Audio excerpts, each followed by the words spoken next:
அஸ்ஸலாமு அலைக்கும் வரஹ்மத்துல்லாஹி வபரகாத்துஹு. வணக்கம். பாத்வே சயின்ஸ் அகாடமியால தரம் 11க்கான ஒன்லைன் ரீதியான விஞ்ஞான வகுப்புகள்ல 2ஆம் தவணை பரீட்சையை மையப்படுத்திய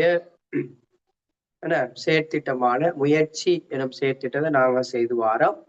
அந்த வகையில இன்றைய 3வது நாள் வகுப்புகளாக உங்களுக்கு தெரியும் மிக முக்கியமான வினாக்களை நாங்க கலந்துரையாட போறோம். அந்த வகையில போன கிளாஸ்ல நாங்க 233 வினாக்களை பார்த்த மாதிரி ஒரு ஞாபகம். இன்னைக்கு 234வது வினாவை பார்ப்போம். என்ன பிள்ளை? 234வது வினா. 234வது வினா என்ன சொல்லுதுன்னா பிள்ளை, இவ்வாறு ஒரு பல்ப் போட்டு தரப்பட்டிருக்கு, வெற்றியோட இணைக்கப்பட்டிருக்கு. இது ஏ. ரைட். அதே மாதிரி 2வது சந்தர்ப்பம் பாத்தீங்கன்னா ஒரு தடையோட ஒரு பல்ப், ஒரு மின் கொம்பில் இணைக்கப்பட்டிருக்கு. அதே மாதிரி 3வது பாத்தீங்கன்னா பிள்ளைகள், 3வது பாத்தீங்கன்னா ஒரு வெற்று கம்பி ஒன்று வைக்கப்பட்டுள்ளது. இங்க ஒரு மின் கொம்பி ஒன்று வச்சிருக்கு. ரைட். அப்ப பிள்ளைகள் அவதானிக்கணும், இது ஏ, இது பி, இது சி. வெற்று கம்பினா இங்க தடை பூஜ்ஜியம், தடை பெருமானம் பூஜ்ஜியம். ஞாபகத்துல வச்சுக்கொள்ளணும். வெற்று கம்பினா தடை பெருமானம். அப்ப பிள்ளைகள் இங்க கேள்வி என்னன்னா, ஏபிசி ஆகிய கூட்டுகளில் குமிழின் பிரகாசம் குறையும் வரிசை, பிரகாசம் குறைந்த வரிசை. அப்ப இங்க தடை இல்ல, தடை இல்ல. இங்க பாத்தீங்கன்னா ஏயின பிரகாசம் நல்லாவே கூடுதலாக இருக்கும். ஏயின பிரகாசம் கூடுதலா இருக்கும். ஏன் தடையிலே வெற்றியாக வர மின்னோட்டம் ஃபுல்லா ஏ இந்த பிரகாசத்துக்கு வரும்.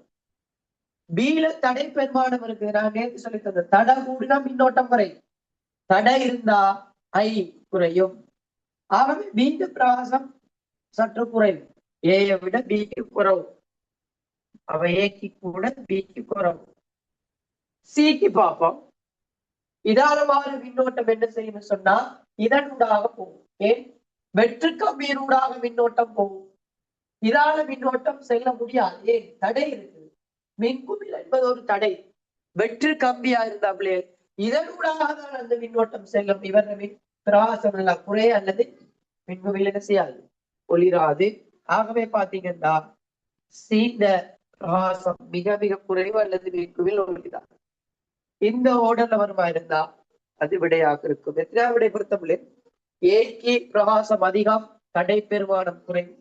பிக்கு பாத்தீங்கன்னு சொன்னால் பிரகாசம் சற்று குறைவாக இருக்கும், காரணம் தடை பெருமானம் இருக்கிறதால்.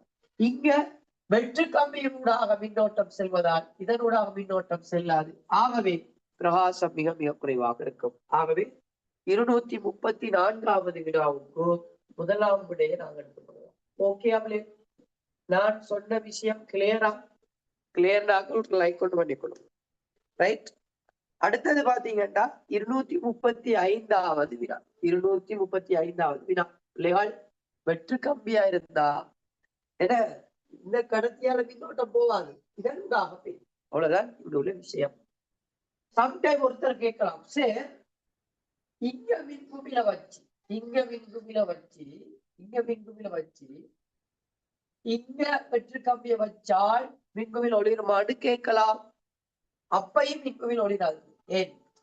இதால வெற்று கம்பியில தடை பெருமானம் மிக மிக குறை, பூச்சி.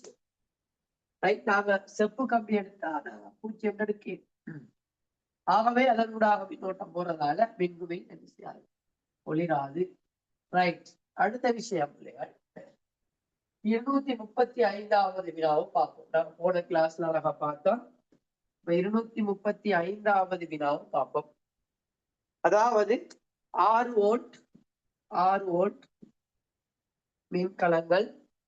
இங்க 2 தடைகள் இணைக்கப்பட்டிருக்கு. 18 வோல்ட், 18 ஓம், ஓம், ஓம். ரைட். இது எஸ், இது பி, இது கியூ, இது ஆர். 6 வோல்ட். இதால மின்னோட்டம் ஐ வருது. இதுல தடை பெருமானங்கள் 18 ஓம், 18 ஓம். அவ பிள்ளைகள் உங்களுக்கு தெரியணும். இங்க கேள்வி என்னன்னா, களத்தில் மூலம் வழங்கப்படும் ஓட்டம் ஐ ஐயாது இந்த ஐய கேட்கிறான். அப்ப ஐய கேட்டாலும் இவர் சமவெளித்தடையை நாங்க காணணும். சமவெளித்தடையை கண்டாத்தான் ஆர் தெரியும், வி தெரியும், ஐய காணலாம். 18 18 சமாந்தரமாக இருந்தால் சமவெளித்தடை 9 ஓம். 9 ஓம். இது 6 வோல்ட். ஆகவே வி சமன் ஐஆர் 6 வோல்ட். 2 புள்ளிக்கும் 6 வோல்ட். இந்த புள்ளிக்கான தடை பெருமானம் உங்களுக்கு தெரியும். ஐதான் கேள்வி. தடை 9 ஓம். ஆகவே ஐ சமன் 6 கீழே 9 சுருக்கினா 2 கீழ் 3 ஆம்பியர். எத்தனாம் விடை பொருத்தம்? எத்தனையாம் விடை பொருத்தம்? 2ஆம் விடை பொருத்தம். 2ஆம் விடை பொருத்தம். சொன்ன விஷயம் விளங்கிடுதா? சொன்ன விஷயம் விளங்கிடுதா? எப்படி நாங்க 2ஆம் விடை எடுத்தோம் விளங்கிச்சுதா? இதுல சமவெளித்தடையை நாங்க காண தெரியணும். இதுல சமவெளித்தடை 18 ஓம். 18 ஓம் சமவெளித்தடை 9 ஓம். எனக்கு நல்ல கெட்டிக்காரர் ஒரு விடையை சொல்லு பார்ப்போம். வேகமா சொல்லு பார்ப்போம். இதால போற மின்னோட்டம் ஐ எவ்வளவாக இருக்கு பார்ப்போம். ஒரு 18 ஓம் தடைநூடாக போற மின்னோட்டம் எவ்வளவாக இருக்கும்? 18 ஓம் தடைநூடாக போற மின்னோட்டம் எவ்வளவாக இருக்கும் பிள்ளைகள்?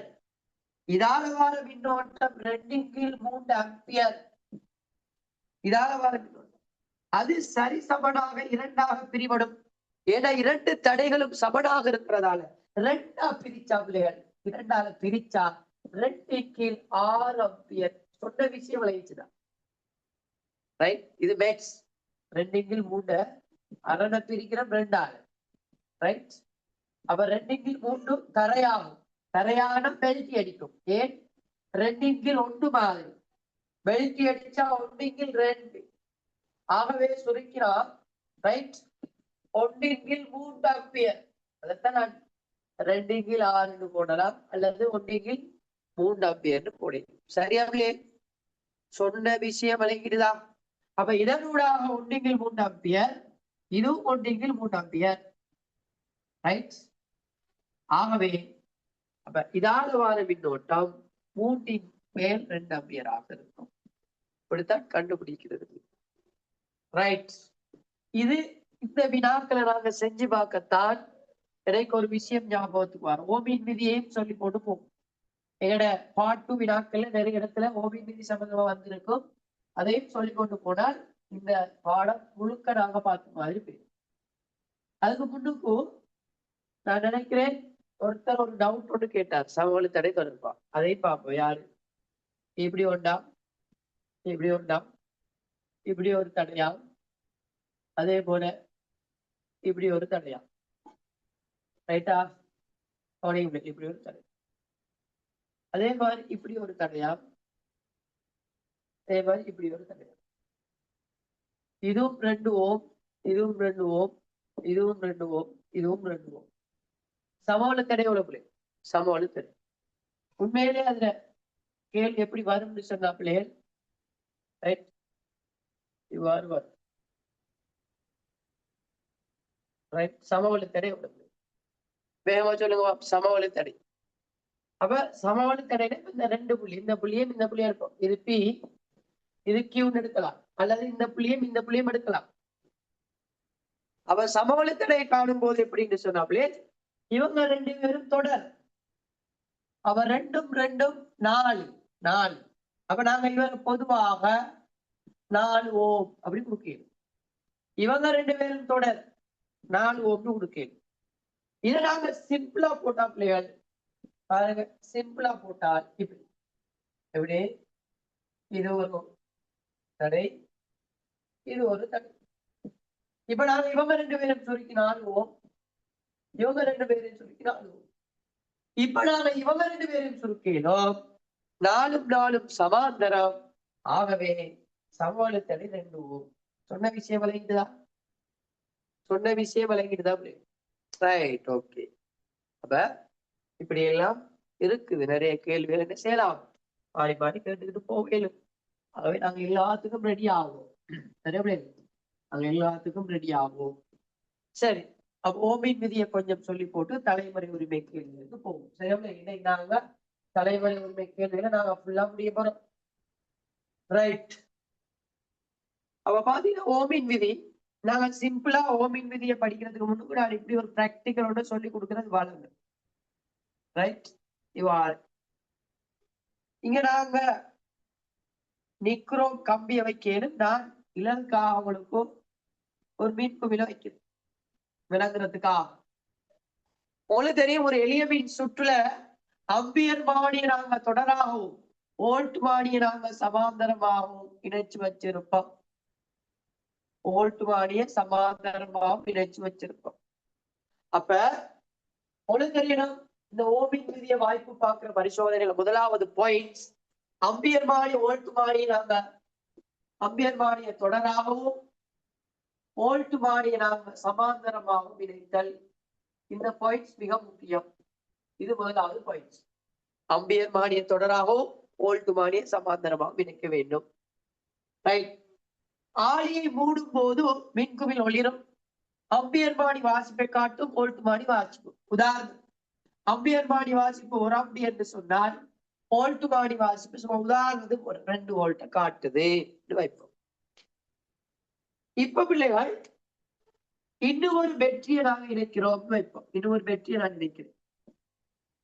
இப்ப என்ன அவதானம் பிள்ளைகள் சொல்லுங்க, இதான் ஓமின் விதி.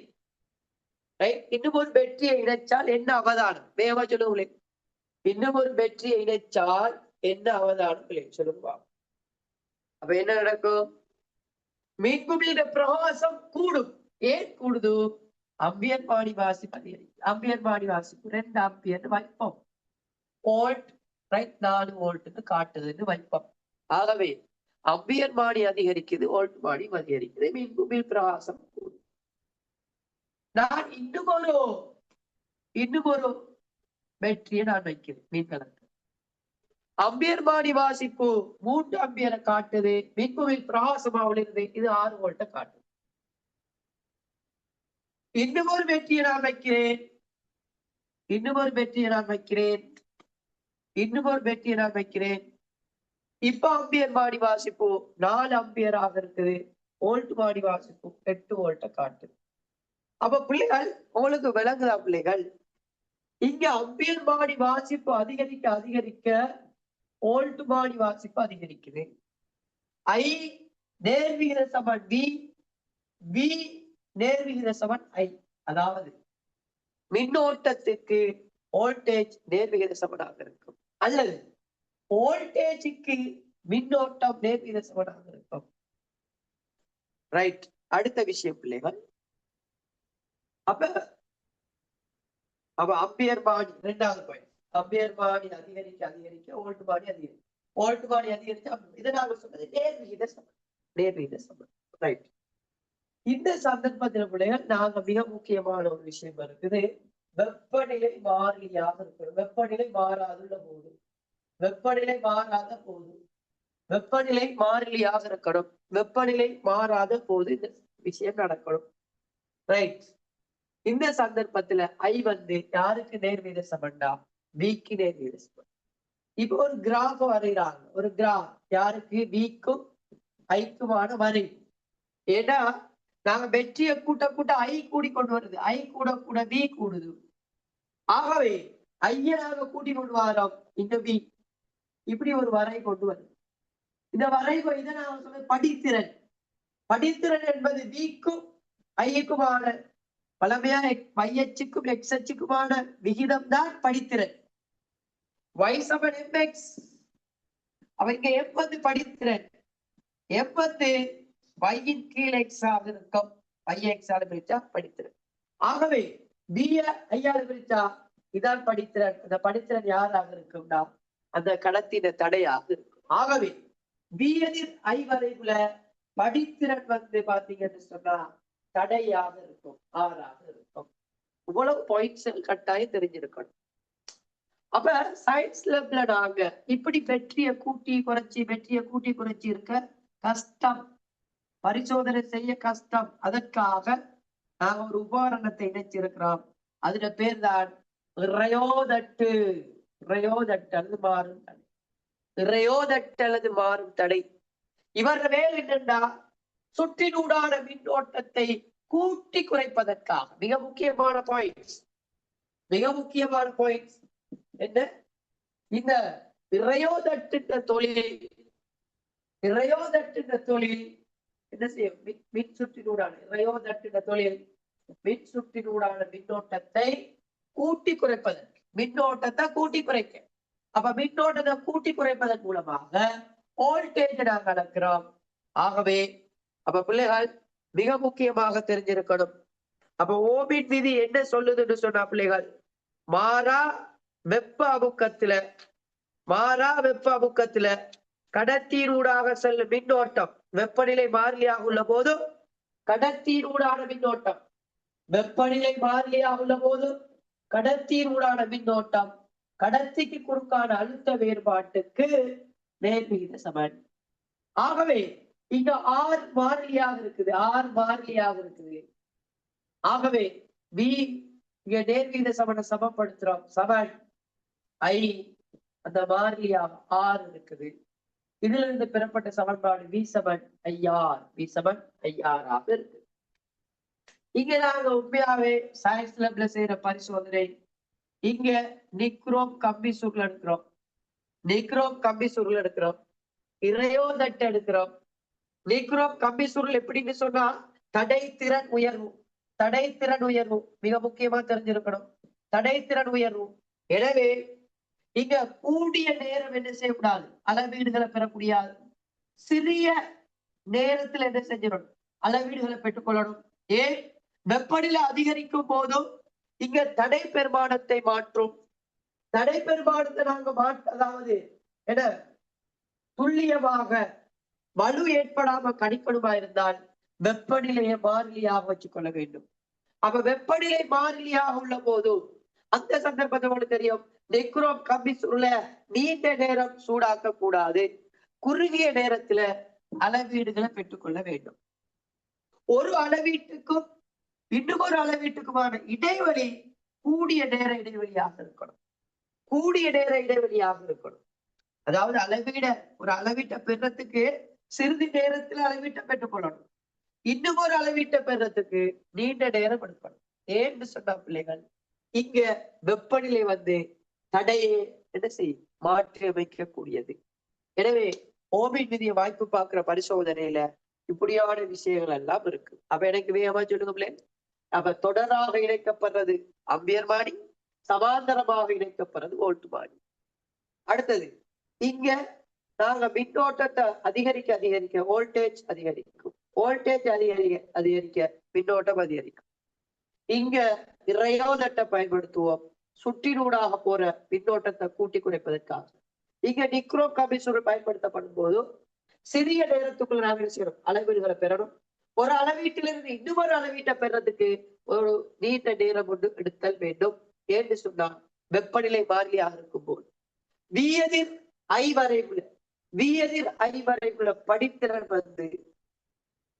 தடையை தரக்கூடியதாக இருக்கும். ஆகவே ஓமின் விதியிலிருந்து பெறப்பட்ட சமன்பாடு வி சமன் ஐஆராக இருக்கும்.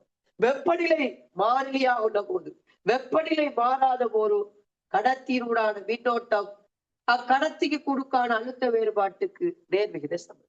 ஓமின் விதி விலங்குறாக்கள் லைக் கொண்டு பண்ணிக்கொள்ள. இனி நாங்க தலைமுறை உரிமையின பாடத்துக்குள்ள போவோம். சரியா? தலைமுறை உரிமையின பாடத்துக்குள்ள போவோம். மிக முக்கியமான விஷயம் இந்த ஓமின் விதியெல்லாம் ஸ்ட்ரக்சர்கள்ல கேட்டு வரும். சரியா? ரைட், ஸ்ட்ரக்சர்கள்ல கேட்டு வரும். ஆகவே கவனமாக இருந்து கொள்ளும். சரியா? Right, okay, very good.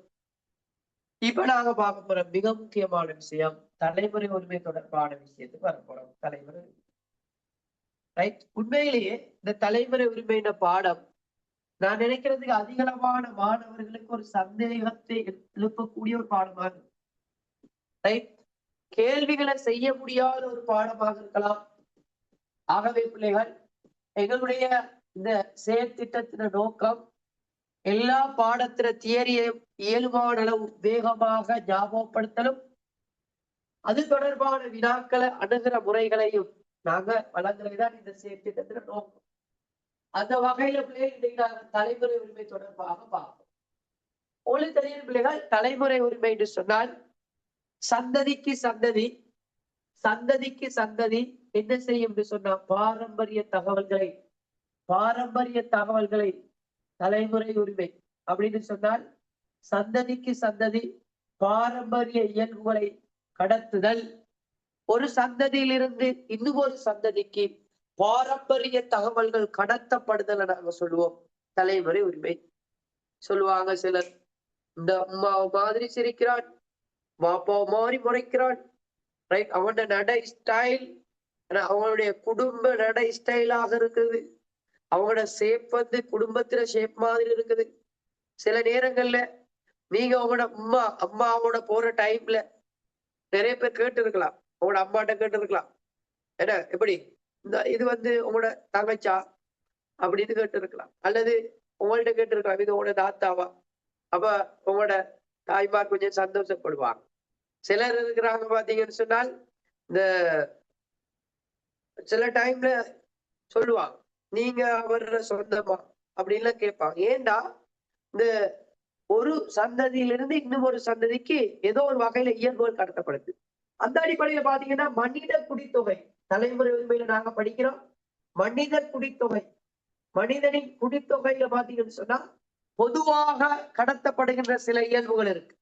மனித குடித்தொகையில பொதுவாக கடத்தப்படுகின்ற இயல்புகள் இருக்குது.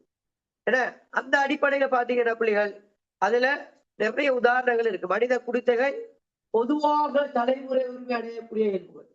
அதுல ஒன்று பாத்தீங்கன்னா, மேல ஒரு மனிதன் எடுத்தீங்கன்னா தலைமயிர்ல இருந்து வரும். தலைமயிர் நேரியதா சுருண்டதா, அதே மாதிரி காது சோனை ஒட்டியதா பிரிந்ததா, தோலின் நிறம், அதே மாதிரி பாத்தீங்கன்னா நாக்கை சுருட்டக்கூடிய இயல்பு உண்டா இல்லையா, அதே மாதிரி கைகளை கோர்க்கும் போது பெருவிரல் தென்படும் விதம், வலதிடையா இடதிடையா பெருவிரல், ரைட்? இவ்வாறு பல பொதுவான இயல்புகள் இருக்கு தலைமுறை உரிமை அடையக்கூடிய இயல்புகள், ரைட்? அப்ப கன்னத்துல குழி விழுகிறது, ரைட்? இதெல்லாம் பொதுவாக கடத்தப்படுகின்ற இயல்புகளாக இருக்குது. இன்னும் சிலது இருக்குது அரிதாக கடத்தப்படுகின்ற இயல்பு, மிக குறைவாக. இணைந்த பெருவிரல், இணைந்த விரல்கள், பல்விரல் உண்மை, வெளிரல், கபில நிற நீல நிற கண்மணி, அதாவது கண்கள். அப்ப பாத்தீங்கன்னா அரிதா, அப்ப பொதுவாக கடத்தப்படுகின்ற இயல்புகள், மனித குடித்தொகையில பொதுவாக கடத்தப்படுகின்ற இயல்புகள், அரிதாக கடத்தப்படுகின்ற இயல்புகள் தெரிஞ்சிருக்கும். பொதுவாக போது தலைமயிர், அது தொடர்பாக தோலின் நிறம், கைகளை கோர்க்கும் விதம், கன்னத்தில் குழி, அதற்கு நான் பலி அப்படிலாம் நிறைய பேர் கவிதையெல்லாம் சொல்லுவாங்க, ரைட்? அதே மாதிரி பாத்தீங்கன்னு சொன்னால் நெத்தி, என்ன விடோ ஸ்பீக், நெத்தி சம்பந்தமா இப்படி எல்லாம் நிறைய இருக்கு. காதுச்சோடை ஒட்டியதா பிரிந்ததா. அரிதாக கடக்கக்கூடிய இயல்புள்ள போது வெளிரல், பல்விரல் உண்மை, அதே மாதிரி கண்கள் கபில நிறமா அல்லது நீல நிறமான கண்களா, ரைட்? அதே மாதிரி பல்விரல் உண்மை, 6 விரல் 7 விரல் வாரு, இப்படியான சில இயல்புகள் இருக்குது, அது தெரிஞ்சிருக்கணும். இது முதலாவது விஷயம். அப்ப மனித குடித்தொகையில தலைமுறை உரிமை அடையக்கூடிய பொதுவான இயல்புகளும் இருக்குது, அரிதாக தலைமுறை உரிமை அடையக்கூடிய இயல்புகளும் இருக்குது. தலைமுறை உரிமை சொன்னா ஒரு அங்கியிலிருந்து இன்னும் ஒரு அங்கிக்கு, அதாவது ஒரு பரம்பரையில் இருந்து இன்னும் ஒரு பரம்பரைக்கு இது செய்யும், அந்த இயல்புகள் கடத்தப்படும். இது நாம சொன்னது பாரம்பரியம் அல்லது தலைமுறை உரிமை. பொதுவாக கடத்தப்படுகின்ற இயல்புகளும் இருக்குது, அரிதாக கடத்தப்படுகின்ற இயல்புகளும் இருக்கு. இவ்வளவு ஓகேனாக்க லைக் ஒன் பண்ணி கொடுக்க முடியும், இவ்வளவு ஓகேனாக்க லைக் ஒன் பண்ணி கொடுக்க முடியும், இவ்வளவு ஓகே அப்படின்னா லைக் ஒன் பண்ணி கொடுக்கணும். சரி பிள்ளை, இப்ப நாம பார்ப்போம். அதுக்கு பிறகு இந்த தலைமுறை உரிமை தொடர்பான பரிசோதனையை மேற்கொண்டவர் தான் கிரகர் மெண்டல். யாரு? கிரகர் மெண்டல் அப்படின்ற ஒரு கிறிஸ்தவ பாதிரியார். கிரகர் மெண்டல் அப்படின்ற ஒரு கிறிஸ்தவ பாதிரியார். இவர் என்ன செய்யறார்? அவரோட ஓய்வு நேரங்கள்ல தோட்ட பட்டாணி தாவரங்களை என்ன செய்யறாரு? பயன்படுத்துறார். ஏன் தோட்ட பட்டாணி தாவரங்களை பயன்படுத்தி பயிற்சிகளை செய்யறார்னு சொன்னால், அதுவும் தலைமுறை உரிமை தொடர்பான பரிசோதனையை நடாத்துறான்னு சொன்னால், தோட்ட பட்டாணி தாவரங்களை இலகுவாக பயிரிடலாம், குறுகிய வாழ்க்கை வட்டம் கொண்டது, இலகுவாக பயிரிடலாம், குறுகிய வாழ்க்கை வட்டம் கொண்டது, அதிக உடல் பொருள் இயல்புகளை காண்பிக்க கூடியது. அதிக உடல் பொருள் இயல்பு ஞாபகத்தில் வச்சுக்கொள்வோம். அவர் பயன்படுத்துற இயல்பை சொல்றது உடல் பொருள் இயல்பு. நாங்க இயல்புன்னு கதைக்கிறோம். கிரகர் மெண்டல் பயன்படுத்துறது உடல் பொருள் இயல்பு. உடல் பொருள் இயல்பு, உடல் பொருள் இயல்பு. நாங்க இயல்புன்னு சொல்றோம், அவர் உடல் பொருள் இயல்பு அப்படின்ற ஒரு வசனத்தை பயன்படுத்துறார். அவ்வளவுதான் வித்தியாசம். தேவை ஏற்படுற சந்தர்ப்பத்துல தன்மகர்ந்த சேர்க்கை அயன் மகர்ந்த சேர்க்கைக்கு உட்படுத்திக் கொள்ளலாம். இப்படியான சில இயல்புகளை அடிப்படையாக கொண்டும் கிரகர் மெண்டல் என்ன செய்யறார், பைசம் சட்டைவம் சொல்ற தோட்ட பட்டாணி தாவரங்களை தனது பரிசோதனைக்காக பயன்படுத்துகிறார். ஆகவே கிரகர் மெண்டல் பரிசோதனை செய்த தலைமுறை உரிமை தொடர்பாக பரிசோதனை செய்த தாவரம் பைசம் சட்டேவம். பிசம் சட்டேவம் இது சாதி பேர், இது இடப்பேர். உங்களுக்கு தெரியும், இது சொற்பெயர். இது கிரகர் மெண்டல் ஏன் தோட்ட பட்டாணி தாவரங்களை தெரிவு செய்தால் இலகுவாக பகிரிடலாம், குறுகிய வாழ்க்கை வட்டம் கொண்டது, அதிக உடல் பொருள் இயல்புகளை காண்பிக்கும். உடல் பொருள் இயல்புன்னு சொன்னா நெட்டையா குட்டையா, நெட்டையா குட்டையா, வித்துக்கள் அழுத்தமானதா அல்லது திறங்கிய வித்தா, திறங்கிய வித்தா, பூக்கள் சிவப்பு நிரப்புவா வெண்ணிறப்புவா வெள்ளை நிரப்புவா, இப்படி வித்தியாசமான உடல் பொருள் இயல்புகளை காண்பிக்கக்கூடியது. தேவை ஏற்படுற சந்தர்ப்பத்துல தன் மகர்ந்த சேர்க்கை அயன் மகர்ந்த சேர்க்கைக்கு உட்படுத்தக்கூடிய மாதிரி இருக்குது இந்த தாவரம். அதால தோட்டப்பட்டாணி தாவரங்களை தெரிவு செய்யறார். இவ்வளவு ஓகே நாக்கள் கொண்டு பண்ணி கொடுக்கும். இவ்வளவு ஓகே நாக்கள். இரண்டாவது விஷயம், தலைமுறை உரிமை தொடர்பான பரிசோதனை, கிரகர் மெண்டல் பரிசோதனை. ரைட். அப்ப இலகுவாக பயிரிடக்கூடியதாக இருக்குது, குறுகிய காலத்துல விளைச்சலை தரக்கூடியதா இருக்குது, தூய வழி தாவரங்களை பெறக்கூடியதாக இருக்குது, இலகுவான இடங்காணக்கூடிய உடல் பொருள் இயல்பு சோடிகளை பெறக்கூடியதாக இருக்குது. இது தொடர்பான விஷயம் தெரிஞ்சிருக்கும். ரைட். இப்ப பிள்ளைகள் உங்களுக்கு தெரியணும், இந்த கிரகர் மெண்டல் ஒற்றை கலப்பு பிறப்பாக்கத்தை மேற்கொள்ளலாம். ஒற்றை கலப்புனா ஒரு இயல்பை மாத்திரம் நாங்க பரிசோதனை செஞ்சால் ஒற்றை கலப்பு. இரட்டை கலப்புனா இரண்டு இயல்புகளை நாங்க கலப்பு செய்யணும். மும்பை கலப்புனா மூன்று. ஒற்றை கலப்புன்னு சொன்னா நெட்டையா குட்டையா, உயரம், உயரத்தை மட்டும். இரட்டை கலப்புனா உயரத்தோட சேர்த்து என்ன பூ, என்ன பூ, உயரம் அதோட சேர்த்து பூ.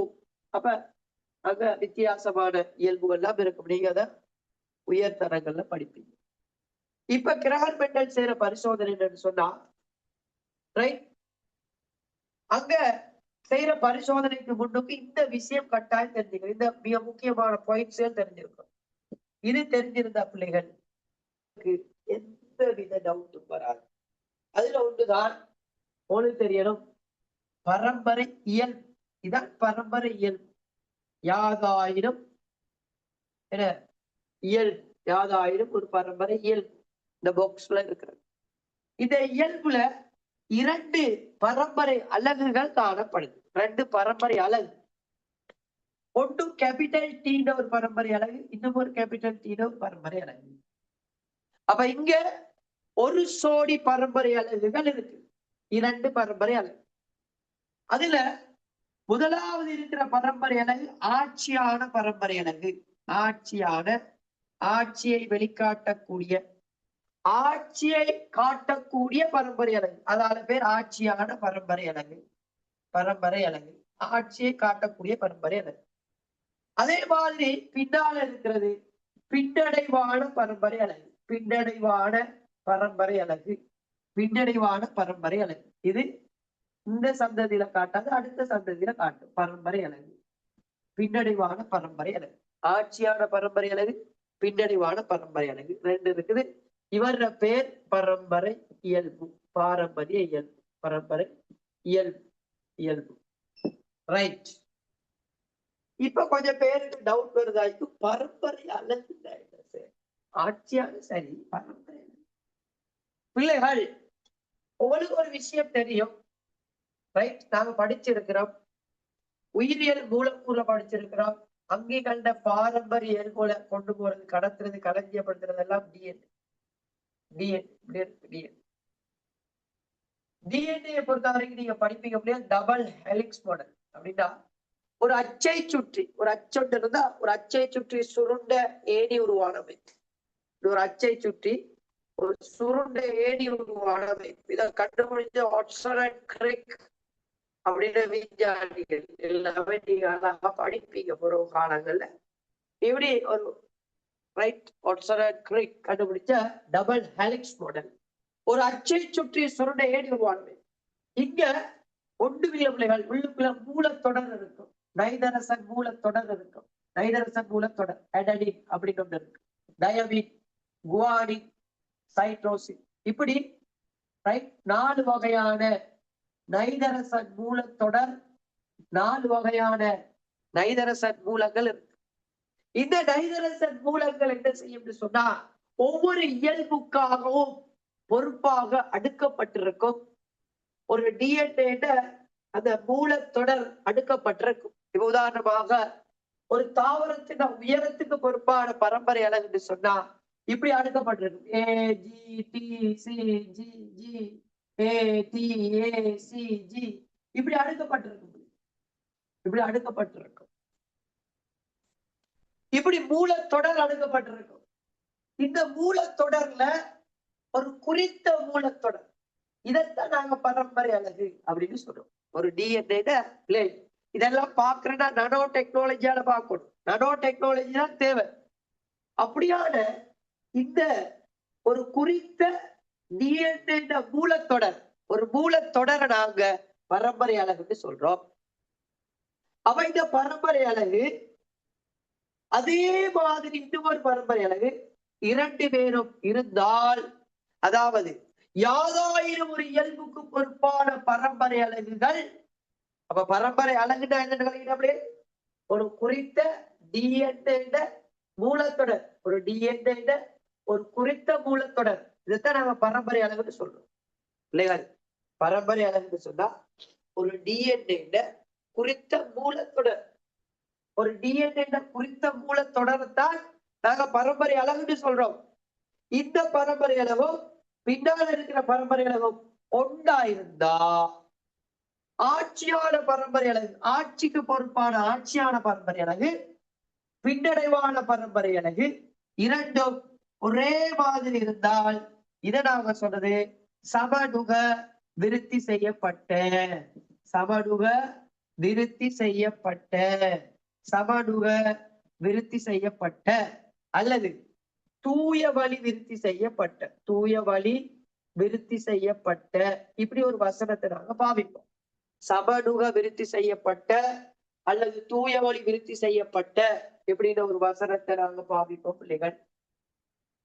அப்ப சமனுக தூய வழி விருத்தி செய்யப்பட்டா 2 பரம்பரை அலகுகளும் சமமாக இருக்கும்.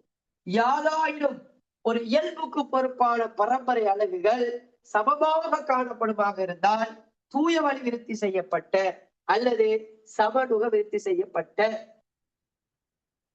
சம்டைம்ஸ் யாதாயிரும் பரம்பரை அலகுக்கு பொறுப்பான, அதாவது யாதாயிரும் பரம்பரை இயல்புக்கு பொறுப்பான பரம்பரை அலகுகள் வித்தியாசமாக சமமற்று காணப்படும் போது இதை நாங்க சொல்றது இதர வழி விருத்தி செய்யப்பட்ட, இதர வழி விருத்தி செய்யப்பட்ட அல்லது இதை நாங்க சொல்றது பல்லினநுக விருத்தி செய்யப்பட்ட, பல்லினநுக விருத்தி செய்யப்பட்ட, பல்லினநுக விருத்தி செய்யப்பட்ட. இந்த 2 விஷயமும் ஓகே அப்படின்னு கிளியர்டா லைக் கொண்டு படிக்கணும். ரைட்? அதாவது ஒரு குறித்த டிஎன்ஏ மூலத்தொடரைத்தான் நாங்க பரம்பரை அலகுன்னு சொல்றோம். இந்த பரம்பரை அலகுகள் 2ம் சமமாக காணப்படுமா இருந்தா சமனுக விருத்தி செய்யப்பட்ட அல்லது தூய வழி விருத்தி செய்யப்பட்ட. 2 பரம்பரை அலகும் அப்ப இங்கால இருக்கிற மூலத்தொடரும் அங்கால இருக்கிற மூலத்தொடரும் வித்தியாசமாக இருந்தால் உங்களுக்கு தெரியும் இது எங்க இருக்கும்னா ஒரு கருவுல, ஒரு கலத்தின் கருவுல, ஒரு கருவுல இதான் முன்கரு. இப்படி ஒரு சோடி பரம்பரை அலகுகள் இருக்கு உங்களுக்கு தெரியும். இப்படி பரம்பரை அலகுகள் சோடி சோடியா அடுக்கப்பட்டிருக்கு. 23 சோடி, அதுல ஒரு சோடி சமமாக காணப்பட்டா சமனுக விருத்தி செய்யப்பட்ட பரம்பரை அலைகள் சமமற்று காணப்பட்டா இதர வழி விருத்தி செய்யப்பட்ட இவங்க ஒரு இயல்புக்கு பொறுப்பாக இருப்பாங்க. இவ்வளவு ஓகேயா? ரைட். எனக்கு தெரியாது யார் யாருக்கு விளங்கிச்சுது விளங்கினது. லைக் பண்றதை பொறுத்துதான் எனக்கு விளங்கும் யார் யாருக்கு விளங்கிச்சுது அல்லது இன்னொருக்கா சொல்லணுமா. எல்லாரும் சேர்ந்து லைக் ஒன்று பண்ணுங்கப்பா அல்லது ஹார்ட்டோடு போடுங்கப்பா. இப்ப நான் சொன்ன விஷயம் விளங்கிட்டு நாங்கள் யாதாயிரும் பரம்பரை இயல்புக்கு பொறுப்பான பரம்பரை அலகுகள் சமமாக காணப்படும் போதோ தூய வழி விருத்தி செய்யப்பட்ட சமநுக விருத்தி செய்யப்பட்ட யாதாயிரும் இயல்புக்கு பொறுப்பான பரம்பரை அலகுகள் சமமற்று காணப்படும் போது அதை நாங்க சொல்றது பல்லிரணுக விருத்தி செய்யப்பட்ட அல்லது இதர வழி விருத்தி செய்யப்பட்ட அப்படின்னு நாங்க சொல்லுவோம். ரைட் பிள்ளைகள். இப்ப கிரகர் மெண்டல் பரிசோதனைக்கு வருவோம். கிரகர் மெண்டல் பரிசோதனைக்கு வருவோம். அப்ப கிரகர் மெண்டல் பரிசோதனை என்ன சொல்லுதுன்னா, ரைட், அவரு உடல் பொருள் இயல்பாக உதாரணத்துக்கு உயரம் தாவரங்கள் உயரத்தை எடுக்கிறாரு வைப்போம். ஒற்றை கலப்பு பிறப்பாக்கம் செய்யறாரு. ஒரு இயல்பை மாத்திரம் கலப்பு பிறப்பாக்கம் செய்யறார். ஒரு இயல்பை மாத்திரம் கலப்பு பிறப்பாக்கம் செய்யறார். அது நாங்க சொன்னது ஒற்றை கலப்பு பிறப்பாக்கம். இப்ப பாத்தீங்கன்னா பிள்ளைகள், ரைட், இப்ப கிரகர் மெண்டல் செய்யற பரிசோதனை என்னன்னா தூய வழி விருத்தி செய்யப்பட்ட உயரமான தாவரம். அப்ப உயரத்துக்கு கேபிட்டல் டி, உயரத்துக்கு கேபிட்டல் டி, குட்டைக்கு சிம்பல் டி, இப்படி இந்த பரம்பரை அலகுகள் காணப்படுது. இப்ப பாத்தீங்கன்னா பிள்ளைகள், இந்த தூய வழிதான் என்ன பிள்ளைகள், இப்ப ஒரு உதாரணமா ஒரு தாவரம் மட்டும் இருக்கு, இப்படி ஒரு தாவரம் மட்டும் இருக்கு, ரைட், இப்படி ஒரு தாவரம் மட்டும் இருக்குன்னா இப்போ அப்ப இவர் உயரம்னு சொன்னா இவர வித்து எடுக்கிறது, ரைட், அதாவது இவர மகரந்த மணி எடுக்கிறது. இன்னும் ஒரு தாவரத்தின் உயரமான தாழ்ந்த மகரந்த மணியோடு சேர்க்கிறது, வித்து ஒன்று உருவாகும். இதை நாங்க என்ன செய்யறது சொன்னால், ரைட், வளர்க்கிறது, திரும்ப அது உயரம் வருது. இந்த உயரம் அதே மாதிரி இன்னும் ஒரு வித்து எடுக்கிறது, தனக்குள்ள மகரந்த சேர்க்கை நடக்கிறது, அவரும் உயரம். இவ்வாறு பல சந்ததியாக செக் பண்ணி பரிசோதனை செஞ்சு முடிவுக்கு வாரத்தை சொன்னது. அது எல்லாமே ஒரே மாதிரி இயல்புல இருந்தால் அவ பல தடவைகள் இத மகரந்த சேர்க்கைக்கு உட்படுத்தப்பட்டு ஒரு முடிவுக்கு வரும்போது அது இயல்புகள் மாறவே இல்லைன்னு சொன்னால் அதை நாங்க சொல்றது தூய வழி விருத்தி செய்யப்பட்ட. அப்படித்தான் செக் பண்ண, தூய வழி விருத்தி செய்யப்பட்ட. அப்ப இவர் என்ன செய்யறாண்டா, தூய வழி விருத்தி செய்யப்பட்ட உயரமான தாவரத்தை இருக்கிறார். தூய வழி விருத்தி செய்யப்பட்ட உயரம் கேபிட்டல் டி, கேபிட்டல் டி, ஏன் உயரம் தூய வழி விருத்தி செய்யப்பட்ட. அதே போல தூய வழி விருத்தி செய்யப்பட்ட குட்டை, இவங்களை நாங்க சொல்றது பேரன் பெற்றோர் உண்டு.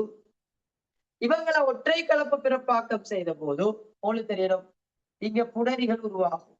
புணரிகள் தான் கருக்கட்டல் நடக்கும். புணரினா இருமடிய நுகம் சரியாக ஒரு மடியமாக மாறும்.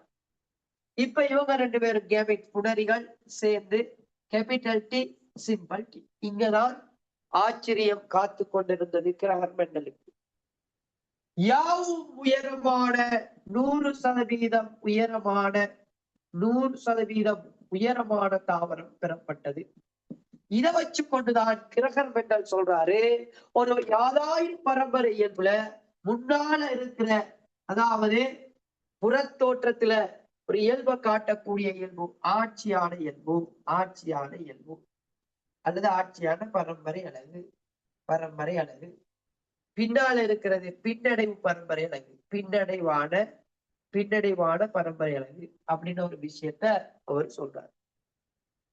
அதன் பிற்பாடு என்ன செய்யறாருன்னு சொன்னால், இப்படியான ஒரு தாவரம் வந்துடுது, யாவும் உயரம்.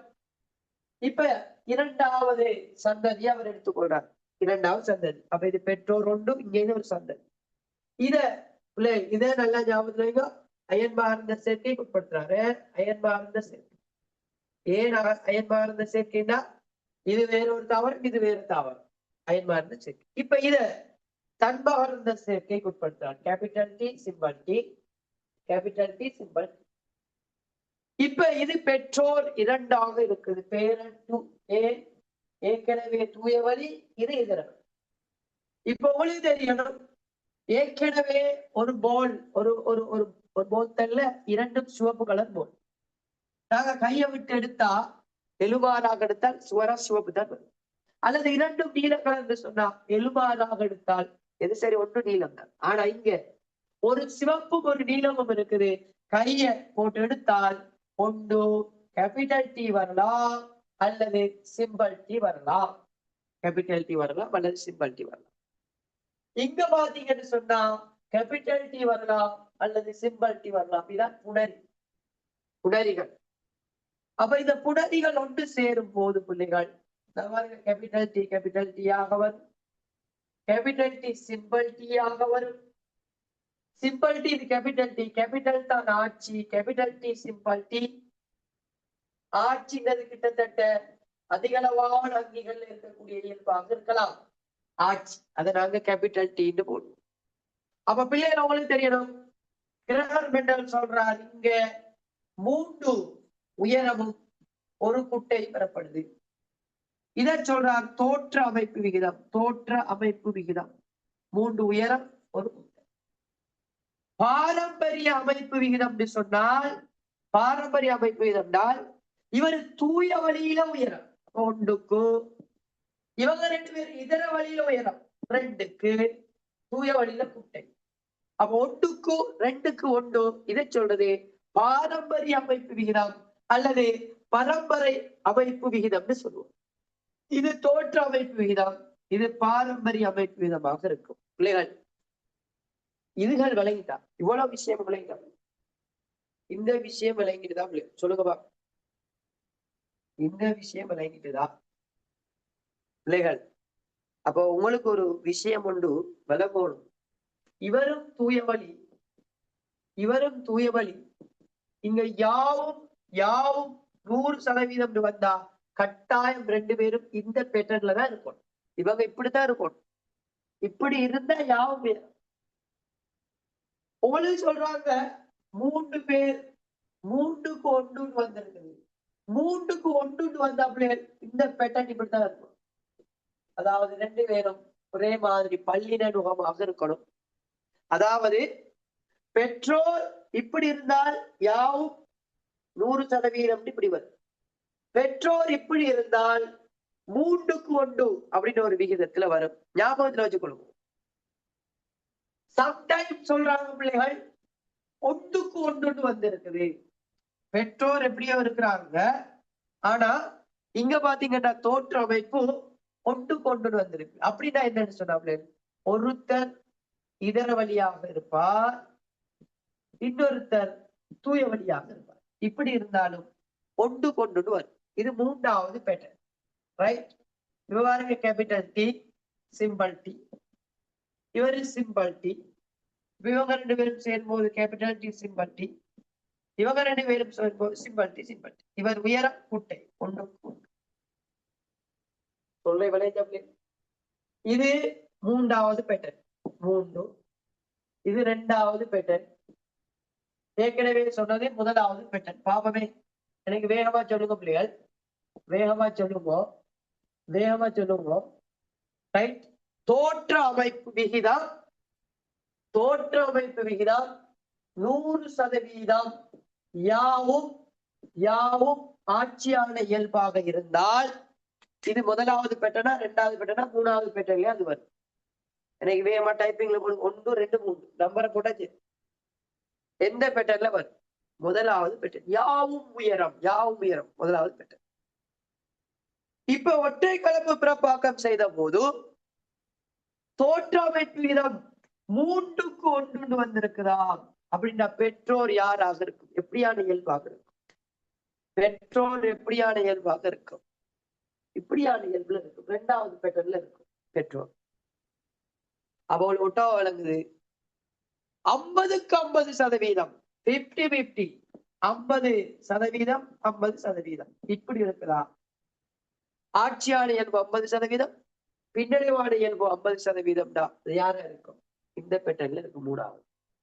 இவ்வளவு விஷயமும் ஓகே டாக்டர், கிளியர் டாக்டர். இப்ப நாங்க வினாவுக்குள்ள போவோம். ரைட்? ஓகே பிள்ளைகள், வெரி குட். இவ்வளவுதான் தலைமுறை உரிமையில கிரகர் மெண்டல் தொடர்பான விஷயம். கிரகர் மெண்டலுக்கு எதிரான ஒரு விஷயம் ஒன்று இருக்குது. அவருடைய தத்துவத்துக்கு விதிக்கு முரணான ஒரு விஷயம். அதை நாங்க சொன்னது இலிங்கம் இணைந்த பரம்பரை அழகு, இணைப்புற்ற பரம்பரை அழகுன்னு நாங்க படிப்போம். ரைட், இப்ப நாங்க விஷயத்துக்கு வருவோம். 236வது வினா. 236வது வினா. 236வது வினா. இப்ப பாத்தீங்கன்னா நீங்க கொஞ்சம் வாசிங்க பிள்ளைகள். அந்த கேள்வியை ஏற்கனவே செஞ்சாங்க, பிரச்சனையில வாசிங்க. இப்ப நான் சொன்ன மெத்தட்டுகளை வச்சுக்கொண்டு இப்படியான வினாக்களுக்கெல்லாம் விட செய்ய இயலுமான்னு பாருங்க பிள்ளை. இப்படியான வினாக்களுக்கெல்லாம் விட செய்ய இயலுமான்னு பாருங்க. ரைட், யோசிக்க முடியும். கொஞ்சம் கஷ்டமா இருக்கலாம், ஆனால் நாங்க அதிகளவான வினாக்களை செய்ய செய்ய எங்களுக்கு இதுல இருந்து உங்களுக்கு பயம் இல்லாம செய்யும். ரைட்டா பிள்ளைகள்? சரி, கவனித்துக் கொள்ளுங்க பிள்ளைகள். இப்ப சொல்றாங்க கேபிட்டல் டி சிம்பிள் டி பிறப்புரிமை அமைப்பு உள்ள இரு அங்கிகளுக்கிடையே நடைபெறும். இரு அங்கிகளுக்கிடையே நடைபெறும். அப்ப இதைத்தான் சொல்றாங்க. என்ன? கேபிட்டல் டி சிம்பிள் டி இரு அங்கிகளுக்கிடையே நடைபெறும். கலப்புற இனவிருத்தியின் மூலம் உண்டாகும் எச்சங்களில் ஒன்றிலிருந்து ஒன்று வேறுபட்ட பிறப்புரிமை அமைப்புகளின் எண்ணிக்கையும் தோற்ற அமைப்புகளின் எண்ணிக்கை.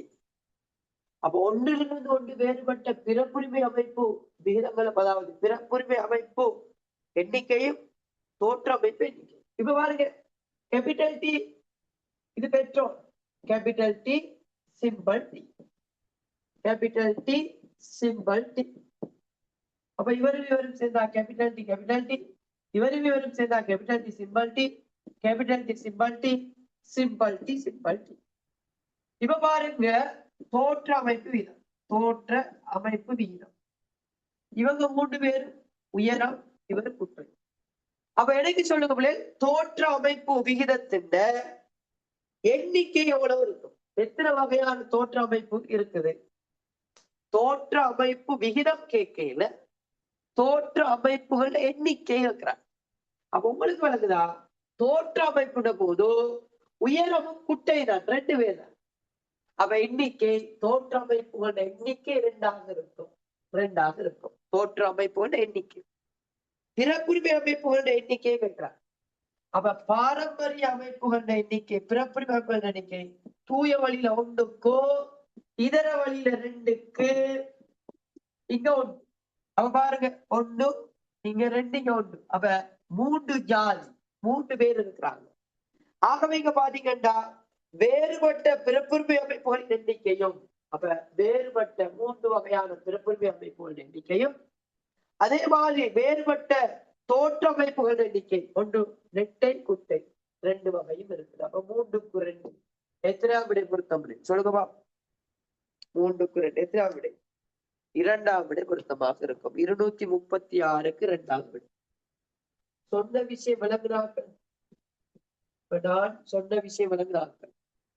அதாவது அவன் கேட்கிறது என்னென்ன பிள்ளைகள், அவன் கேட்கிறது என்னென்ன பிள்ளைகள், எத்தனை வகையான தோற்ற அமைப்பு. அப்ப 1 உயரம் குட்டை, அப்ப 2 வகை. பிறப்புரிமை அமைப்பு எத்தனை? அப்ப தூய வழியில 1, இதர வழியில 2, இது பின்னடைவானதுல தூய வழி 1. அப்ப 3 வகை இருக்குது. அப்ப பாரம்பரிய அமைப்பு விதத்துல 3 வகையும், தோற்ற அமைப்பு விதத்துல 2 வகையும் இருக்குது. நான் சொன்ன விஷயம் விளங்கிட்டுதான். நான் சொன்ன விஷயம் விளங்கிட்டுதான் பிள்ளை. நீங்க கொடுக்குற அந்த ரியாக்ஷன்ல தான் எனக்கு தெரியும். சரியா பிள்ளைகள்? ரைட். இப்ப அடுத்தது 197 அதே போல 198 ஆகிய வினாக்கள் பின்வரும் தகவல்களையும் படத்தை அடிப்படையாக கொண்டவை. ரைட் பிள்ளை. அப்ப இங்க தாய் கேபிட்டல் டி சிம்பிள் டி இப்படி தந்திருக்கிறாங்க. Right, okay, very good. இப்ப பிள்ளைகள், உங்களுக்கு இதுக்கு அடுத்தபடியாக ஒரு விஷயம் ஒன்று இருக்கு, அதுவும் தெரிஞ்சிருக்கும். அப்பதான் இந்த கேள்வி எல்லாம் சிம்பிளா செய்யணும்.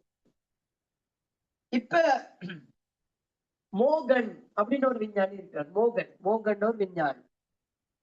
அப்ப மோகன் விஞ்ஞானி என்ன செய்யறான்னு சொன்னா, அவர சில முக்கியமான விஷயங்கள் இருக்கு.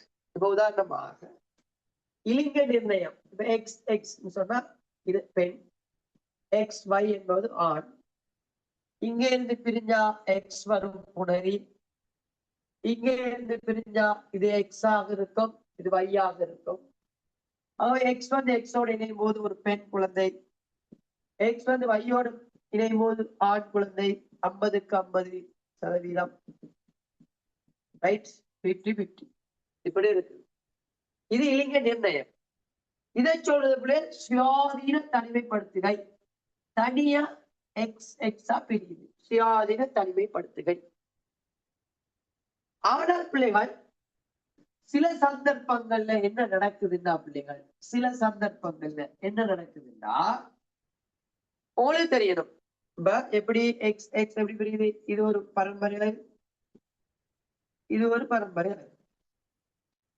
அப்ப இது எக்ஸ், இது எக்ஸ். இதை சொன்னது அமைப்பொத்த சோடி. அமைப்பொத்த சோடி, ரெண்டு பேரும் ஒரே அளவு, அமைப்பொத்த சோடி. அதே மாதிரி பாத்தீங்கன்னா இப்படி இருக்கிற சந்தர்ப்பத்துல இதை நாங்க அமைப்பொத்த சோடின்னு சொல்ல இயலாது. அமைப்பொத்த சோடின்னு சொல்லலாம். இது எக்ஸ் y ஆக இருக்குது. எக்ஸை விட வைட நிறமூர்த்தம் வந்து பரம்பரை அழகு வந்து நிறமூர்த்தம் வந்து சிறியதாக இருக்குது. ஆகவே என்ன நடக்குதுன்னு சொன்னா இவ்வளவு அமைப்பொத்ததாக இருக்குது, ஏனைய பகுதி அமைப்பொத்திராததாக இருக்கு. ஆகவே இவங்க என்ன செய்யலாம்னு சொன்னால் இந்த எக்ஸ் இந்த பரம்பரை அலகுகள் வேறொரு இயல்புகளை என்ன செய்யலாம்? இணைந்து கொள்ளலாம், வேறொரு இயல்புகளை இணைக்கும். அந்த இயல்புகளை இணைக்கிறதால இதை சொல்றது பிள்ளைகள் இணைந்த பரம்பரை அலகு என்று சொல்லுவோம். இதை நாங்க சொல்றது இணைந்த பரம்பரை அலகு, இணைந்த பரம்பரை அலகு அப்படின்னு சொல்லுவோம். வேறொரு இயல்புகள் வந்து இணையும். அதுவும் குறிப்பாக யாரோட இணையும் பிள்ளைகள்? இந்த இலிங்கம், இலிங்க நிறமூர்த்தத்தோட இணையும். அப்ப அதால நாங்க சொல்றோம் இலிங்கம், இலிங்கம் இணைந்த பரம்பரை அலகு, இலிங்கம் இணைந்த பரம்பரை அலகு. அப்ப இந்த மோகன் சொல்ற ஒரு விஷயம் என்னன்னா, அப்ப இலிங்கம் எக்ஸ் எக்ஸ். இப்ப இங்க பாத்தீங்கன்னா சுயாதீன தனிமைப்படுத்தி எக்ஸ் வரும். ஓகே, இது சுயாதீன தனிமைப்படுத்து. ஆனால் சில இயல்புகள் இணைப்புற்று அவ இலிங்கம் இணைந்த பரம்பரை அழகாக யார் இருக்கலாம்னா ஹீமோபீலியா. ஹீமோபீலியான்னு சொல்ற ஒரு நோய்க்கான ஒரு இயல்பு வந்து இணையலாம். ஹீமோபீலியா, ஹீமோபீலியா அப்படின்னு ஒரு ஹீமோபீலியா. அதே மாதிரி சிவப்பு பச்சை நிறக்குருடு, சிவப்பு பச்சை நிறக்குருடு, இப்படியான இரண்டு பரம்பரை அலகுகள், இப்படியான இரண்டு பரம்பரை அலகுகள் என்ன செய்யலாம்? வந்து இந்த டிஎன்ஏ இந்த பரம்பரை அளவோட இணையலாம். இப்ப உதாரணமா ஹீமோபீலியான்னு சொன்னால் உங்களுக்கு தெரியணும், சாதாரணமாக கேபிட்டல் எச்ன்னு சொன்னா ஹீமோபீலியா நோய் இல்லை, ஹீமோபீலியா நோய் இல்லைன்னு வரும். ஏன்? ஆட்சியான இயல்பு இல்லை. ஏன்னு சொன்ன பிள்ளைகள், இந்த உலகத்துல அதிகளவான மக்கள் நோய் இல்லாதவர்கள், அது ஆட்சி, அது ஆட்சி. ஒரு சிலர் என்ன செய்யும்? சிம்பிள் எச்சா இருக்கும், இது பின்னடைவு. ஒரு சிலருக்கு இந்த நோய் வரலாம், பின்னடைவு. இப்ப இந்த மோகன் சொல்ற விஷயம், இந்த சுயாதீன தனிமைப்படுத்துகை அடைந்தால் ஓகே. சில பரம்பரை அலகுகள் இவ்வாறு இருக்குதாம். இப்படி இருந்தால் உங்களுக்கு தெரியும் இது எக்ஸ், இது எக்ஸ் தான். ஆனா இது எக்ஸா பிரியலா, இது சுயாதீன தனிமைப்படுத்துகைக்கு உட்படாது. ஏன் சுயாதீன தனிமைப்படுத்துகைக்கு உட்படாதுன்னா இங்க இலிங்கம் இணைந்த பரம்பரை அலகு, இங்க இலிங்கம் இலிங்க நிறமூர்த்தத்துல என்ன நடக்குது? இயல்புகள் இணைந்து காணப்படுது. இந்த சந்தர்ப்பத்துல சுயாதீன தனிமைப்படுத்தி நடக்காது. இதைத்தான் நாங்க சொல்றது என்னன்னா, ரைட், உங்களுக்கு சொல்றாங்க இலிங்கம் இணைந்த பரம்பரை அலகு. அப்ப இந்த இலிங்கம் இணைந்த பரம்பரை அலகால வார நோய் ஹீமோபீலியா, சிவப்பு பச்சை நிறக்குருடு, சிவப்பு பச்சை நிறக்குருடு பிள்ளைகள். அப்ப இந்த எக்ஸ் நிறமூர்த்தம், இலிங்க நிறமூர்த்தத்துல இருக்கிற அந்த எக்ஸ் நிறமூர்த்தத்துல சில இயல்புகள் இணை, இதை சொல்றது இலிங்கம் இணைந்த பரம்பரை அலகு. இந்த இலிங்கம் இணைந்த பரம்பரை அலகால சுயாதீன தனிமைப்படுத்துகை நடக்காது. சுயாதீன தனிமைப்படுத்துகை நடக்காததால அங்க நோய்கள் உருவாகக்கூடியதாக இருக்குது. எப்படி வரப்போகுதுன்னு பார்ப்போம். இப்ப உதாரணமாக ஹீமோபீலியாவை எடுத்தீங்கன்னு சொன்னால் ஒரு பெண் ஒன்று இருக்கிற அந்த பெண் இப்ப ஹீமோபீலியாவை எடுத்தீங்கன்னா Pillaiyar X X capital H சொன்னா இவங்க நோய் அற்ற இவங்க நோய் இல்லை நோயற்ற சுகதேகியான பெண் சுகதேகியான பெண் ஏன் நோயற்ற சுகதேகியான பெண் என்று சொன்னா இவரு கேபிட்டல் சுகதேகியான பெண் இப்ப எக்ஸ் எக்ஸ்ல கேபிட்டல் எக்ஸ் சிம்பிள் எக்ஸ் இப்படி வந்தால் பின்னடைவு பரம்பரை அளவுல சின்ன எச் இருக்குது நோய் இருக்குது பின்னடைவு அடுத்த சந்ததியில கடத்தப்படலாம் அதால இது நாம சொன்னது காவி பெண் கதைப்போம் எக்ஸ் எக்ஸ் சிம்பிள் எச்னா இது நோய் பெண் நோயான பெண் நோய் உள்ள பெண் இப்படி ஒரு பெண் ஒன்று உருவாகிறது இல்லை அதாவது ஹீமோபீலியா நோய் வாரது இல்லை சிவப்பு பச்சை நிறம் கொண்டு பெண்ல வரும் அது ஆண்கள்ல தான் ஹீமோபீலியா நோய் வரும் ஆண்கள்ல தான் வரும் பெண்கள் எப்போதும் காவிகளாக இருப்பாங்க அது நோயாளிகளாக இருக்கும் போதும் முளைய நிலையிலே இறந்து போயிடுவாங்க கருவுல இருக்கிற டைமே இறந்து போயிடுவாங்க இப்ப பார்ப்போம் ஒரு நோய் காவி பெண் சிம்பிள் அதாவது காவி பெண் கேபிட்டல் சிம்பிள் ஒரு ஆரோக்கியமான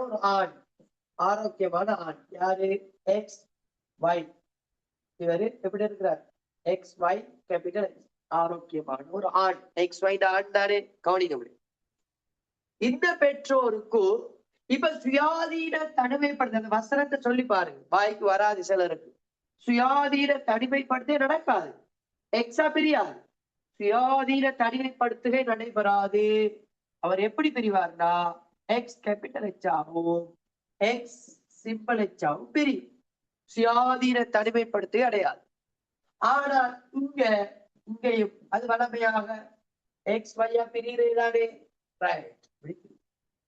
இது புணரிகள் அங்கிகள் கருக்கட்டாது புணரிகள் தான் கருக்கட்டாது இப்ப இந்த புணரியும் சேரும் போது எக்ஸ் எக்ஸ் கேபிட்டல் எச் யாரு இது யாரு இவர் சுகதேகியான பெண் ஒரு சுகதேகியான ஒரு பெண் நோயற்ற சுகதேகியான பெண் காவியும் நோய் இல்ல காவி பெண்ணுக்கும் நோய் இல்லை இவர் நோய் இல்ல காவி பெண் அதே மாதிரி இந்த ரெண்டு பேரும் இணையும் போது எக்ஸ் கேபிட்டல் எச் ஒய் அதாவது நோய் அற்ற ஆண் நோயற்ற ஆண் கொண்டு உருவாகும் நோயற்ற ஆண் சுகதேகியான ஆண் இவங்க ரெண்டு பேரும் சேரும் போது X X capital X simple H அப்படின்னா என்ன ரைட் திரும்ப ஒரு காவி பெண் ஒன்று உருவாகும் காவி பெண் ஒன்று உருவாகும் இவங்க ரெண்டு பேரும் இணையும் போது எக்ஸ் ஒய் சிம்பிள் எச் அதாவது இவங்கதான் ஹைலைட் என்ன ஒரு நோய் உள்ள ஹீமோபீலியா நோய் உள்ள ஒரு ஆண் வந்து உருவாக்கப்படுது ஆகவே பிள்ளைகள் இதைத்தான் நாங்க சொல்றது இலிங்கம் இணைந்த பரம்பரையால ஏற்படுகின்ற நோய்கள் அப்படின்னு சொல்லுவோம் இலிங்கம் இணைந்த பரம்பரையால ஏற்படுற நோய்கள் அப்ப இலிங்கம் இணைந்த பரம்பரையால ஏற்படுற நோய்கள் தவிர சில நிறமூர்த்தத்தில் ஏற்படுகின்ற நிறமூர்த்தங்களில் ஏற்படுகின்ற விகாரங்களால தோன்ற சில நோய்கள் இருக்கு அதாவது இலிங்க நிறமூர்த்தத்துல இல்லாம எக்ஸ் ஒய் எக்ஸ் இப்படி வராம நிறமூர்த்தத்துல உங்களுக்கு தெரியும் ஒரு மனிதன் எடுத்தீங்கன்னா பிள்ளைகள் மனிதன்ல 22 சோடி உடல் நிறமூர்த்தம் தன் நிறமூர்த்தம் உடல் நிறமூர்த்தம்னா என் உடம்புக்கு பொறுப்பு ஒரு சோடி தான் இலிங்க நிறமூர்த்தம் இந்த இலிங்க நிறமூர்த்தத்திலையும் இலிங்கம் இணைந்த பரம்பரையாக வரலாம் அப்படி வந்தால் அதால உருவாகிற நோய்களாக ஹீமோபீலியா சிவப்பு பச்சை நிற குருடு இந்த 22 சோடி நிறமூர்த்தமான நிறமூர்த்தங்கள்ல ஏற்படுகின்ற உடல் நிறமூர்த்தத்தில் ஏற்படுகின்ற விகாரத்தால் ஏற்படுற நோய் வெளிரல் சொன்னவன் தெரியணும் கண் புருவங்கள் எல்லாமே என்ன அதாவது மெலனின் நிறப்பொருள் இருக்காது மெலனின் 0 மெலனின் நிறப்பொருள் இருக்காது அதால வெளிரல் நோய் ஏற்படும் அதே மாதிரி உங்களுக்கு தெரியும் தலசீமியா இது ஆணுக்கா பெண்ணுக்கா எல்லாம் இல்லை எல்லாருக்கும் வர தலசீமியா இது உடல் நிறமூட்டத்தில் ஏற்படுற விகாரம் அதே மாதிரி பாத்தீங்கன்னு சொன்னா பல்விரல் உண்மை வெளிரல் தலசீமியா, அதே மாதிரி பாத்தீங்கன்னா பல்விரல் உண்மை போன்ற சில இதை சொல்றது பிள்ளைகள் பரம்பரை அளவு விகாரத்தால ஏற்படுற நோய்களாக இருக்கு.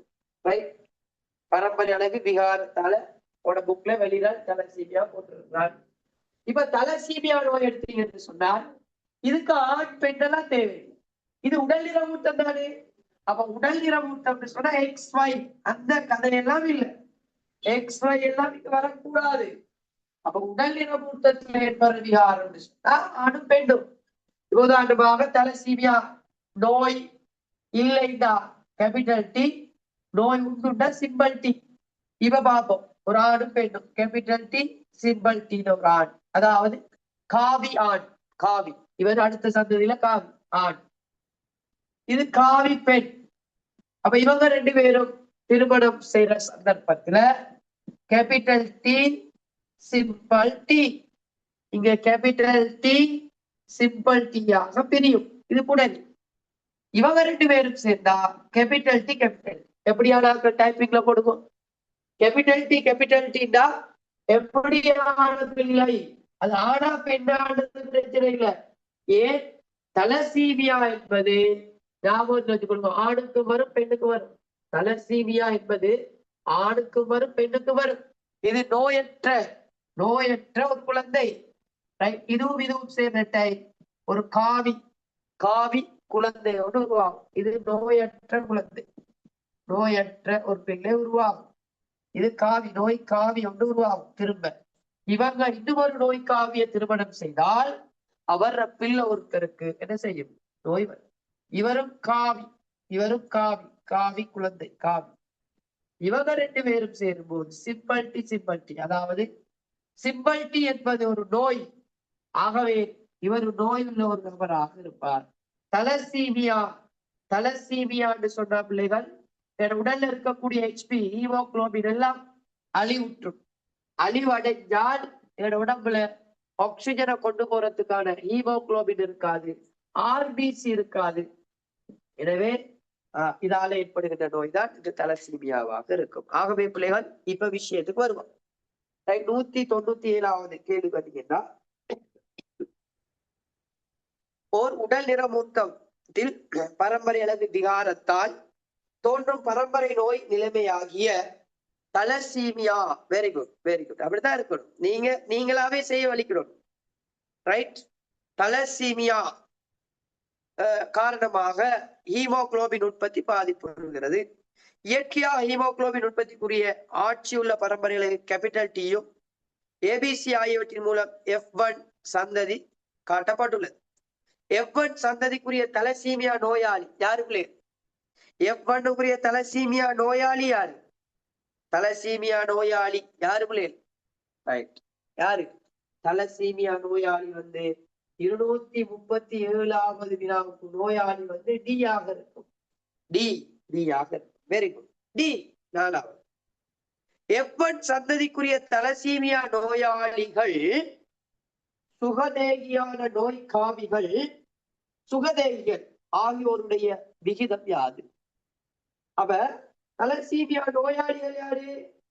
நோயாளி ஒருத்தர் தான். ஒன்றுக்கு சுகதேகி நோய் காவிகள்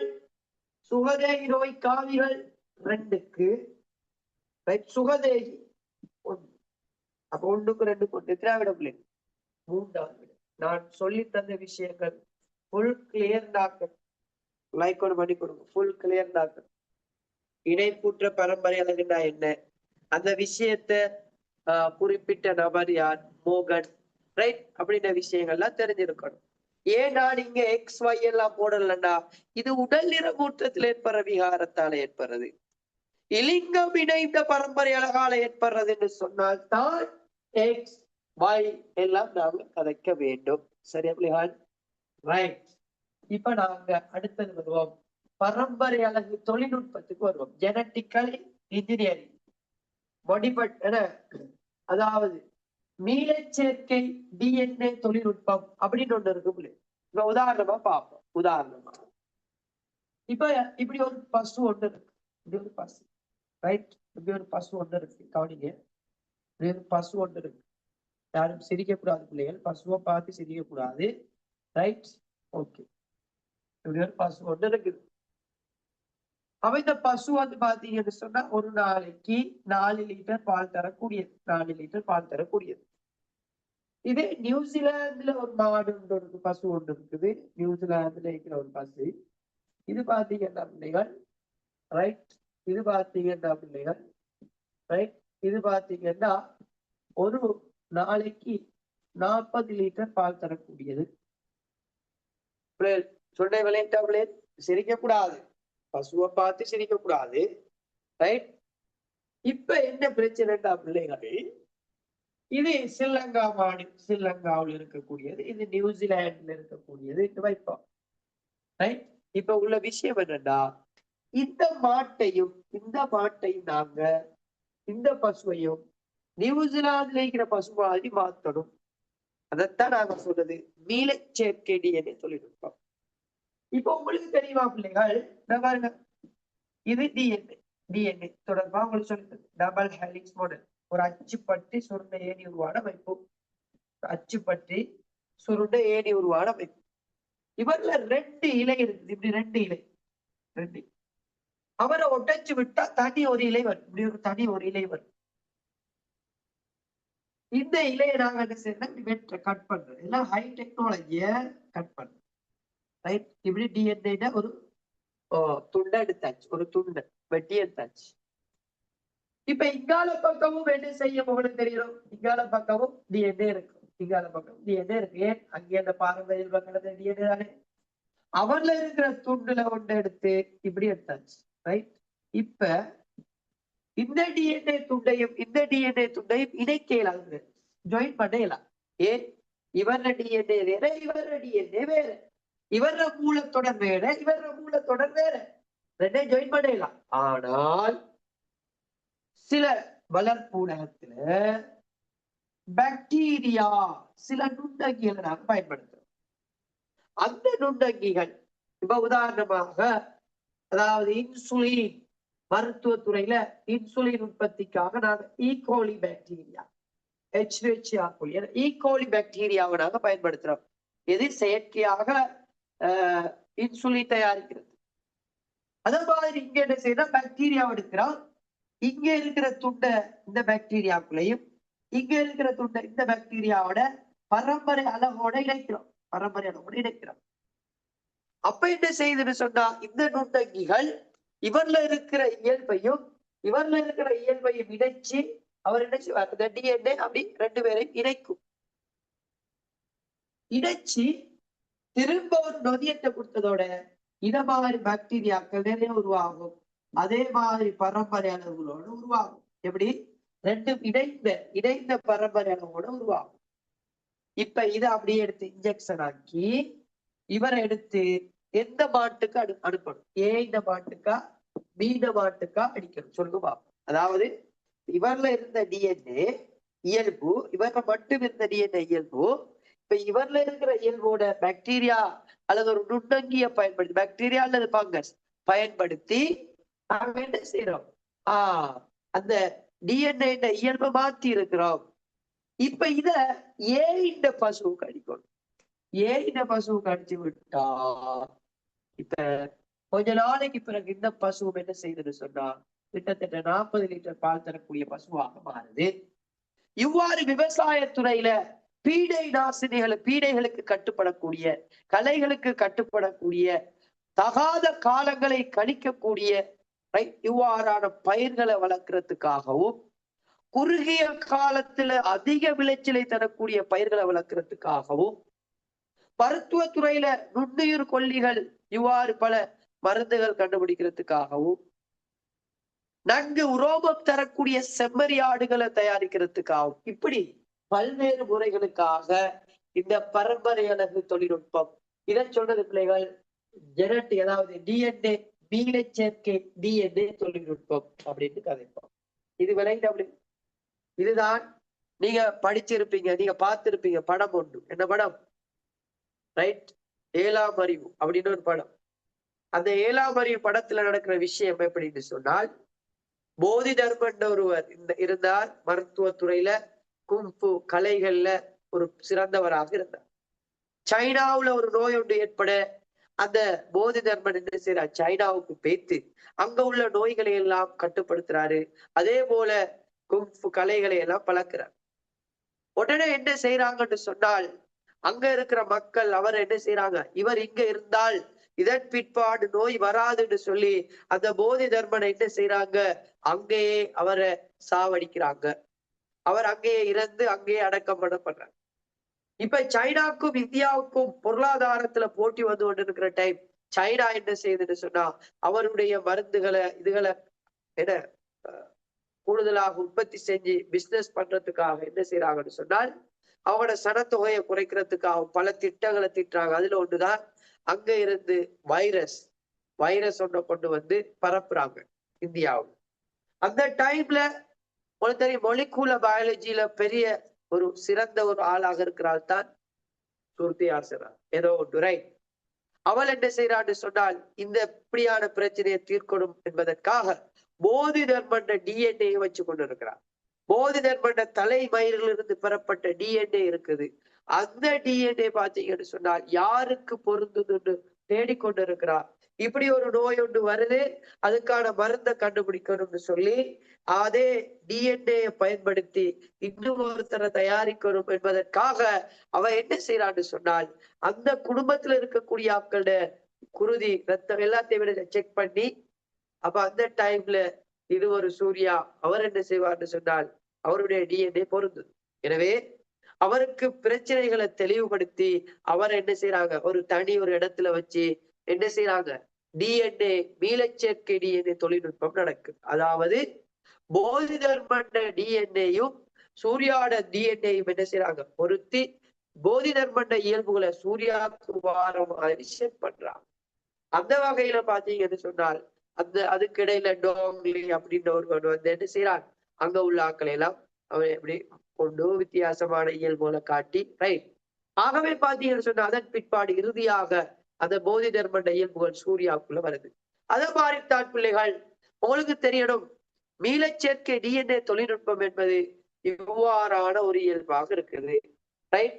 அதாவது டிஎன்ஏக்களை நாங்க ஒரு பாக்டீரியா அல்லது நுண்ணங்கிகளை பயன்படுத்தி என்ன செய்யறோம், அவங்களுக்குள்ள நாங்க அந்த இயல்பை பார்க்கிறோம். அப்ப பார்ப்போம், அந்த கேள்விக்கு வரும்ல 239வது வினா, டிஎன்ஏ பகுதிகளை அகற்றுதல் அல்லது இணைத்தல் பிறப்புரிமை பொறியியல் மேற்கொள்ளப்படுகிறது. சரியா பிள்ளையா? சரியா பிள்ளையா? வேகமா சொல்லுவோம், சரியா பிள்ளையா? டிஎன்ஏ பகுதிகளை அகற்றுதல் அல்லது இணைத்தல் பிறப்புரிமை பொறியியல் மேற்கொள்ளப்படுகிறது ரைட். பிறப்புரிமை பொறியியல்ல இவ்வாறான ஒரு விஷயம் பயன்படுத்தப்படுகிறது ரைட். சரி, பிறப்புரிமை பொறியியலை தாவரங்களில் பிரயோகிக்க முடியாதுன்னு வருது, தாவரங்கள்ல பிரயோகிக்க முடியாதுன்னு வருது. சரியா பிள்ளையா? அப்ப ஏ கூற்று சரியா இருக்குது, ஆனால் பி கூற்று எப்படி இருக்குது, பிழையாக இருக்குது. சி கூட்ட பாருங்க, டிஎன்ஏ மீளச்சேர்க்கை தொழில்நுட்பம் மூலமும் வித்தியாசமான இயல்புடைய அங்கிகள் தோற்றுவிக்கப்படும். டிஎன்ஏ மீளச்சேர்க்கை தொழில்நுட்பம் மூலமும் வித்தியாசமான இயல்புடைய அங்கிகள் தோற்றுவிக்கப்படும் ரைட். சரி, ஆகவே ஏயும் சியும் பொருத்தமான விடையாக இருக்குது. ஆகவே மூன்றாம் விடை பொருத்தம். 239வது வினாவுக்கு மூன்றாம் விடையாக இருக்கு. 240வது வினாவை பாருங்க பிள்ளைகள். 240வது வினா, 240வது வினாவை பார்த்தீங்கன்னு சொன்னால், தலைமுறை உரிமையாடுதலின் மெண்டலின் விதியிலிருந்து விலகல் அடையும் சந்தர்ப்பம் எது?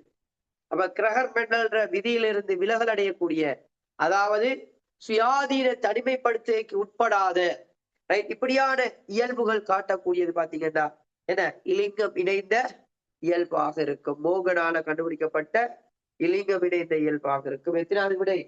மூன்றாவது விடையாக இருக்கும் பிள்ளைகள். ஓகேயா? இன்னைக்கு கிட்டத்தட்ட 7 கேள்விகள் தான் பார்த்திருக்கிறோம். என்றாலும் ஒரு மிக முக்கியமான ஒரு பாடத்தை நாங்க ஃபுல்லா கிளியர் பண்ணி இருக்கிறோம்.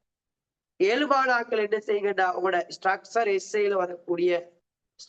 எஸ்ஏல வரக்கூடிய தலைமுறை உரிமை தொடர்பான கேள்விகளை செஞ்சு எனக்கு நீங்க அனுப்பி கொள்ளலாம். சரியா பிள்ளை? ஏன்னா டைம் இருந்தால் நான் கொஞ்சம் பார்த்துக் கொள்வேன் ரைட். ஓகே பிள்ளைகள், நான் இதோட என்னுடைய வகுப்பை நிறைவு செய்வோம் ரைட் பிள்ளைகள். உண்மையாவே பல மாணவர்கள் ஆர்வமாக இந்த ப்ரொஜெக்ட்ல இணைஞ்சு படிச்சு கொண்டு இருக்கிறாங்க. இந்த ப்ரொஜெக்ட் தொடர்பான விஷயங்கள் இந்த 3 நாள் நாங்க இந்த ப்ரொஜெக்ட்ல படிச்சிருக்கிறோம். அதுல ஃபீட்பேக்களை எனக்கு கட்டாயம் அனுப்பி கொள்ளுங்க. சரியா பிள்ளைகள்? என்ன சரி தகவல்கள் இருந்தால் எனக்கு வாய்ஸ் கட் மூலமோ அல்லது மெசேஜ் மூலமோ அனுப்பி கொள்ளுங்க. சரியா பிள்ளைகள்? ரைட், இன்ஷா அல்லாஹ் நாங்க மற்றும் ஒரு வகுப்புல சந்திச்சு கொள்வோம். இனி தரம் 11க்கான எல்லா அலகுகளையும் நாங்க பார்க்க போறோம். சரியா பிள்ளைகள்? Right, okay. மற்றும் ஒரு வகுப்புல சந்திச்சு கொள்வோம். அஸ்ஸலாமு அலைக்கும் வரஹ்மத்துல்லாஹி வபரகாத்துஹு. குட் நைட் பிள்ளைகள். நல்லா படிங்க. அவ்வளவு மட்டும்தான் சொல்லி. Right, okay.